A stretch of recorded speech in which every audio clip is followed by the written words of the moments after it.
এখন এরা এখন রেডি প্রায় হয়ে গেছে। আর এই ম্যাডাম খুব রেগে আছে, ঠিক আছে, কারণ ওকে ছেড়ে ওরা দুজন রেডি হচ্ছে আগে, তাই তো? এই রাগটা তো তোর মধ্যে, এটা রাগ নেই তোর? ভালো লাগছে ওরা আগে করে নিচ্ছে। ও, আমরা রেডি, আমরা এখন রেডি, শুধু হৃদয় বিশ্বাসকে রেডি করতে হবে। ছেলেরাই ভালো, প্যান্টটা পরলাম, জামাটা পরলাম, হয়ে গেল সেট। মেকআপ টেকআপ এই জন্মেই হো না, নিজের ন্যাচারাল কালারটা নিয়ে। ছেলে কেন, মেয়েই থাক না, যেটা আছে সেটা নিয়ে মেয়ে থাক। থাক। এই যে হৃদয়কে দেখুন গাইস, তুই কি উঠবি না কেন?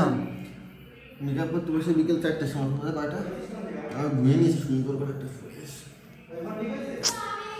এখন রেডি হ। দাঁড়াও, এখন 1 ঘন্টা লাগবে, আমার 5 মিনিট। আচ্ছা ঠিক আছে, ঘুমা।